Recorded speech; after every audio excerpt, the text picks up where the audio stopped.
2-3 দিনের অবিরাম প্রবল বর্ষণে বিপর্যস্ত হয়ে পড়েছেন কল্যাণপুরের বিস্তীর্ণ এলাকা। বিশেষ করে খোয়াই নদীর তীরবর্তী অঞ্চলগুলিতে ইতিমধ্যে জলস্তর দ্রুত বৃদ্ধি পেতে শুরু করেছে, যার ফলে নদীর তীরবর্তী সাধারণ মানুষ এবং কৃষকদের মধ্যে চরম আতঙ্ক ছড়িয়ে পড়েছে। পরিস্থিতি যদি এমনটাই থাকে তবে যে কোনো মুহূর্তে কল্যাণপুরের একাংশে বন্যার পরিস্থিতি তৈরি হতে পারে বলে আশঙ্কা করা হচ্ছে। যদিও নদীর জল বিপদসীমার উপর দিয়ে বয়ে চলেছে, কল্যাণপুর এলাকার গিলাতলি, দক্ষিণ গিলাতলি, কুচপাড়া সহ বেশ কিছু নিচু এলাকায় ইতিমধ্যে নদীর জল ঢুকতে শুরু করেছেন। আজকের দিনেও যদি এই একই রকমভাবে টানা বৃষ্টিপাত অব্যাহত থাকে তবে এই সমস্ত এলাকাগুলি সম্পূর্ণ জলমগ্ন হয়ে পড়বে।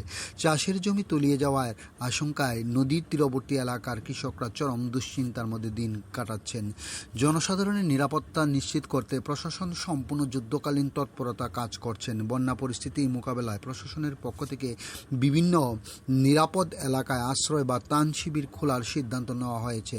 নদীর তীরবর্তী এবং ঝুঁকিপূর্ণ এলাকায় মানুষকে নিরাপদ স্থানে সরে যাওয়ার জন্য প্রশাসনের তরফ থেকে জোর কদমে মাইকিং ও সচেতনতামূলক প্রচার চালানো হচ্ছে। যে কোনো জরুরি পরিস্থিতি সামাল দিতে প্রশাসনের সমস্ত ধরনের নিরাপত্তা ও উদ্ধার কাজের যাবতীয় প্রস্তুতি মজুত রেখেছেন। এলাকার সাধারণ মানুষ প্রশাসনের এই তৎপরতায় কিছুটা আশ্বস্ত হলেও আকাশে মেঘ ও অবিরাম বৃষ্টির দিকে তাকিয়ে প্রতি মুহূর্তে কাটছে চরম উৎকণ্ঠা। Bureau report, Khowai Times Bangla. আমরা যদি কষ্ট দিয়েছে আমরা বৃষ্টি উজ্জা না বাড়তেছে তো ক্ষতি ও মা ক্ষতি বিরাট ক্ষতি, খেতে টেতে দিতে আছে জলে